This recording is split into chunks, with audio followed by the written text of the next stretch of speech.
What's going on, people, and welcome to a brand new episode of Too Many Games and Not Enough Time, where I get to speak to incredible gamers from across the globe. Yes, we are finally back on Spotify. Sorry, I know I was behind, but all the episodes are back on Spotify or your favorite iTunes. And we have just launched a Midas Games Discord, so make sure you join because we're giving away an exclusive competition just for the Discord. But forget about all of that.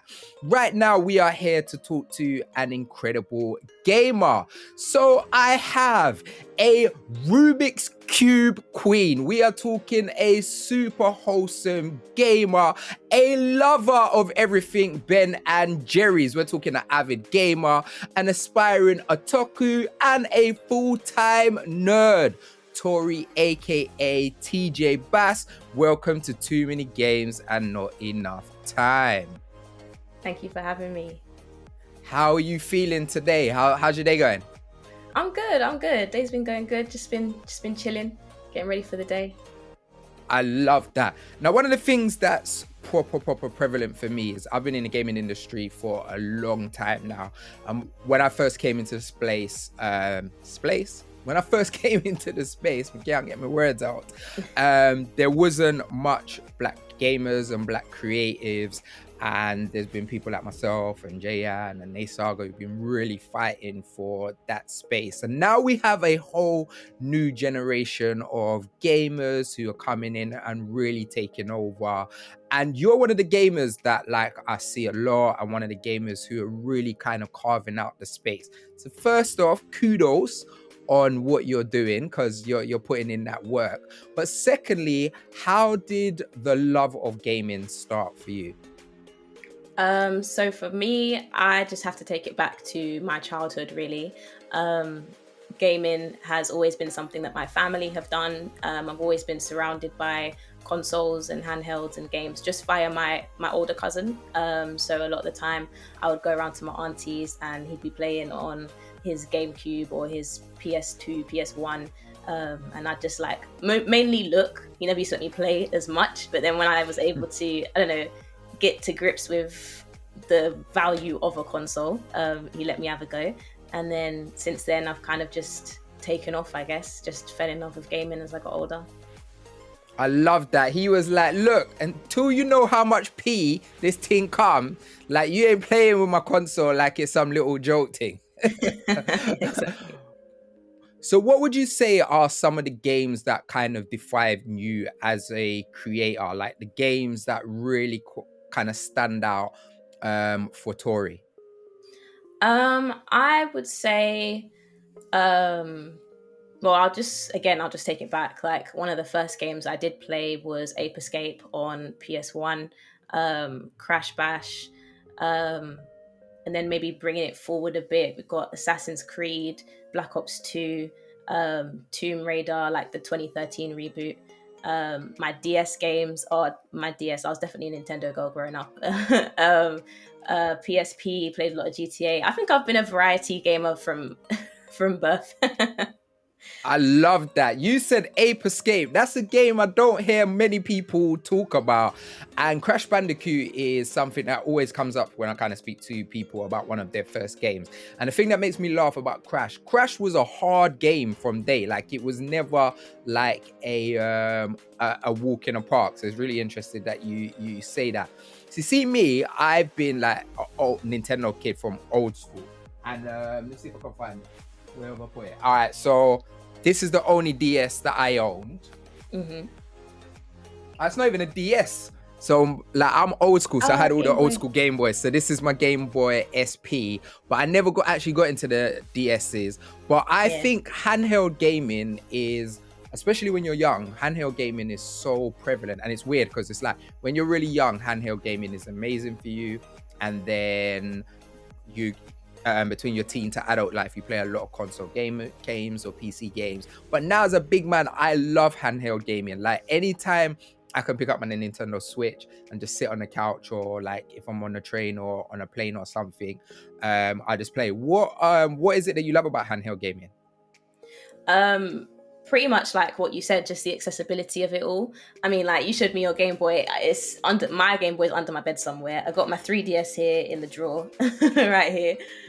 All my DS games still. I was like, even playing on it yesterday. Got my Switch here as well. I just love it. You just can just play games while you're in bed. You don't have to sit at a desk or sit at a table or anywhere. You can just be anywhere and just immerse yourself in any game. That's what I love about handhelds. It's so sick, and it, like you said, it just allows you to be able to do so much more. All right, so let's fast forward a bit. All right, we've gone through like Little Tory and what Little Tory was doing. What happened in life to make you decide that, I actually want to be a variety streamer, I actually want to be part of this industry? Because there's millions of people out there who love video games and they just play it, and they just play it on a casual basis, and it's never part of their life or their career or where they wanted to go. What kind of made you say, nah, this is something that I really want as part of my being? Do you know what? It was actually back in 2020. That's when I first got the urge to be like, because I was I wasn't very in touch with my gaming side, like growing up in terms of school, because no one really spoke about gaming. I went to an all-girls school, so no one really spoke about gaming. As far as I was concerned, nobody else played games except me and my cousins. And then in 2020, I was like, no, I'm going to step up my comfort zone. I'm going to be sociable, and I'm going to meet new people and be confident in the fact that I'm a gamer, you know? So I came across Black Girl Gamers, and they had their first gaming event. I don't think it was their first one. They had a IRL event in January 2020, and I was like, that's it, this is it. I'm going to go to this one. I'm going to go on my own. I'm just going to see what happens, step up my comfort zone. And it was just absolutely amazing experience to actually be a part of gaming communities, which I actually didn't know were even a thing until I went to that event. I met some amazing people who I'm still friends with now. It's just opened my world up, so to speak, in terms of being around amazing creators and influencers in the space, and also knowing and getting to know new people in different communities. Like, I'm part of Black Girl Gamers, Nay Saga, Melanin Gamers, Black Twitch UK now. So definitely the communities that I'm in is what has inspired this desire and want to be a part of the gaming community. That's dope. Like, firstly, kudos to you. Big yourself up, because you could have easily kept yourself within yourself and be like, no, nobody else is doing this, let me just stay. But for you to actually want to go out there and meet other people, and it's no big thing. Like, it's not an easy thing to just randomly go to an event on your own. Like, people think that it's an easy thing. One of the greatest things in the gaming industry is, especially in the UK, I find like when you do go to gaming events, it is very kind of welcoming. So when you meet people, 9 times out of 10, like, we're all nerds who just want to talk about this gaming thing, innit? So 9 times out of 10, people are kind of very open and nice. So that's dope, man. I love that. All right, so you are a variety streamer. I've been kind of jumping into your streams. One of the things that really interests me about streamers is playing games that are not really games that you would play on a day-to-day basis. Games that really work with your community. Like, I was watching your stream when you was playing that game when you have to put all the food on the plate, and that physics game, and you was just getting mad. Like, all your food was just dropping on the floor and all of them things. So give me a game that is a game that you wouldn't necessarily normally play on the day-to-day, but it's become something that you really enjoy, something that you love, something that works on your stream with your community. Do you know what? It's actually funny you said that, because very recently I picked up Warzone. And I am not a Warzone person. Funny enough, I played Black Ops 2 when I was younger. Growing up, I've just been a Black Ops person, but like, Warzone is not something I would stream. I know my streams in particular are like geared towards the chilled, you know, calm side, the cozy vibes, indie games, all of that stuff. And I thought, you know what? I want to stream Warzone. So yeah, it's definitely been Warzone. I've only streamed it once, but I will definitely continue doing it because I have actually enjoyed it, funny enough. I feel like whenever I play, like, if I get the urge to play a new game, I'm just going to do it, because I'd rather have that experience and be like, okay, I've played this game, rather than be like, oh, you know, maybe I should have played this game, I don't know. But then it also gives you an opportunity to reach out to people from all walks of life, because you might meet people you know, that you really connect with. If you never would have played that game, they wouldn't find you, you know, just, it's just a really good opportunity to network and meet new people as well, I think. That's so funny, because when I think of your streams, I think about them being mad calm. But you in that back of that truck in Warzone, you was getting peppered from every end. But what's funny is, like, I think with like more content creators and stuff like that, I feel like people assume with games like COD that, like, one, you have to be super good, or two, like, you gotta be on there and just vicious. But you don't. You can literally just go in there, enjoy yourself, and like get murked and feel no way, because there's people who just go out there and camp. There's people who know the respawn points and live their life in there.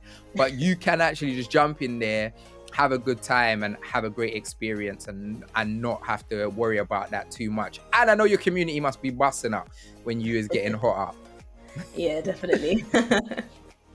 So for me, the thing that really got me into gaming is storytelling. Like, I love to escape into a world and really kind of jump into stories. And that's why I love like RPGs and JRPGs so much, really, to be super immersed into story. And one of the things that people who don't work in gaming realize, like, there is a big difference when you're playing a game for work, whether it be streaming or stuff, and then just kind of personally playing it for yourself, not having any cameras on, just literally just you and that game. What's the game of the last few years that have come out that you really enjoyed, just to kind of have on yourself, not to think about streaming or interacting with chat or anything like that? Just a game that you really enjoyed kind of sinking your teeth into. I think very recently has been Horizon Forbidden West. For me, that's probably the first game that I was like, I'm not streaming this. I'm going to just take my time, and I don't care how long it takes to complete it. I'm just going to immerse myself. This is going to be my game for me. I played the first Horizon last year.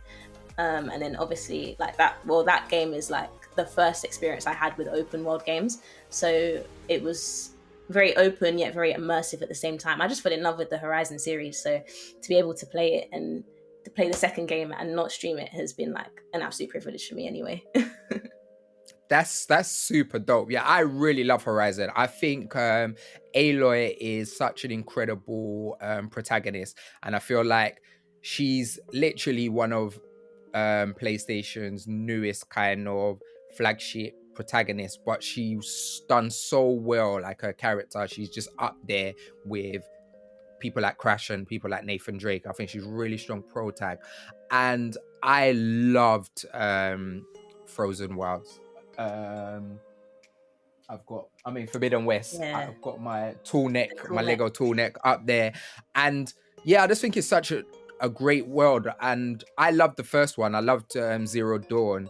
But one of the things that kind of spoiled Zero Dawn for me is I played Zero Dawn, and then I went halfway through playing it, I went and started playing Breath of the Wild. And Breath of the Wild is so open and you can do everything. So when I went back to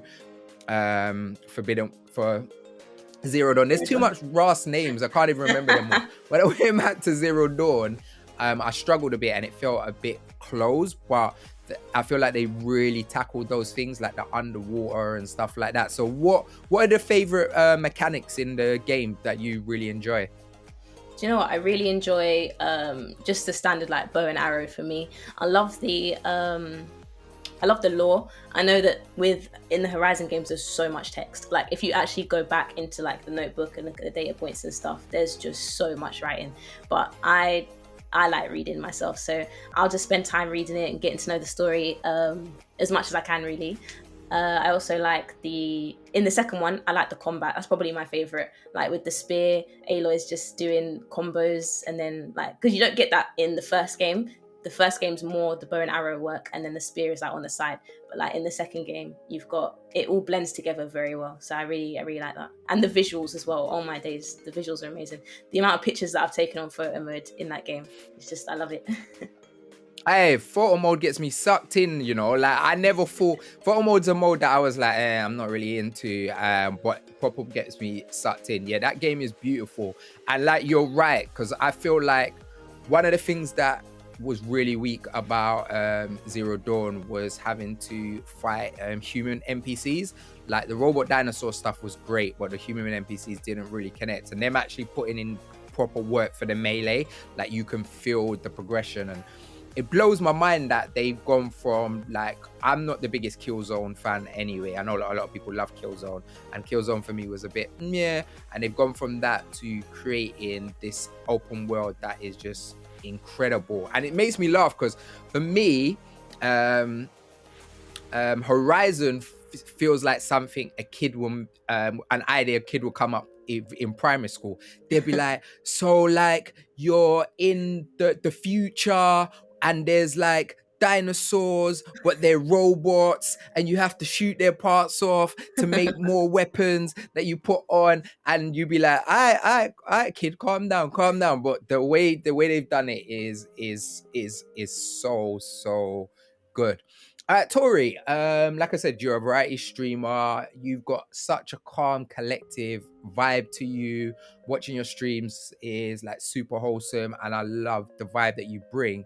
If somebody hasn't seen you before and they haven't been able to get on your stream, and this is the first time they're seeing you, and they're like, "Rah, like a vibe," you know, like what video, what content would you recommend for someone to come over and check out of yours? It will probably, I'm just looking at the games on my shelf. Probably have to be Knockout City, I guess. Knockout City, Animal Crossing. Just thinking any other indie games that I've played. I love indie games as well. Yeah, I'll probably just say those for now. Animal Crossing and Knockout City. Alright, yeah, I see you in Knockout City. You licking balls up in people's head, boy. You fully about it. Tori, we are running out of time, but before we go, I need to talk to you about something here. Now, for my whole life, we're talking my whole life, and I'm an old man. I know black don't crack. I look good. You get me? But for my whole long life, I've been on this earth. I have never been able to complete a Rubik's Cube. I see you. You're like some wizard when it comes to this Rubik's Cube thing. Like you're like this, making it look like some easy thing. How did you even learn how to do this so easy? I taught myself. Well, not technically taught myself. I used a YouTube tutorial. I just looked on YouTube. I was like, how do you solve Rubik's Cube? And then it took me a day. I was like making notes and everything. I was dedicated to this. And then just practiced on my own. That's it. Do you know what? I need to do it because it upsets me. Every time I watch someone just go like that with a Rubik's Cube, and like a little part of me just feels like, yeah, idiot, you can't do these things. And I really want to be able to do that. Just one last question before I let you go. Are you, obviously the Rubik's Cube and stuff like that, are you interested in puzzle games? Is this something that you enjoy as well? Yes, I love puzzle games. I've always been into puzzle games. Starts like Professor Layton games back on the DS. Like I've always been solving puzzles. I mean, I love maths as well. I'm a tutor. I tutor kids as well in my spare time. So I'm just all about solving things. The smarts. You're just about the smart story. Yeah, man. You just got all of the brains. But yeah, that was it. This is Tori. I definitely think you should go and check out her content. One of the things, like I said, that I really love is I think one of the things that people think when it comes to streaming and gaming and something like that is you got to be super hype and super animated and over the top. And I really like how wholesome your streams are. Yes, you get hype and yes, you get excited, but you are so yourself, and really love everything you're doing. So make sure you go and check her out. Now, remember, if you are listening to us on one of your podcast services, come over to the YouTube, give us a like, give us a thumbs up, give us a subscribe. Remember, we have a Discord community now, so come and join the Midas Games Discord community. Tori, thank you so much for joining us on Too Many Games. Your Twitter is going to be under your name the whole time, but if you wanted to tell the people where they can find you, where can they find you? So you can find me on Tori Jada, that's my Twitter, Twitch, Instagram, TJBASC, everything else is TJBASC, TikTok, TJBASC, YouTube, TJBASC, yeah. As easy as that. I've been Mr. Midas, she's been TJBASC, you've been the MVPs, and we out of here. Peace.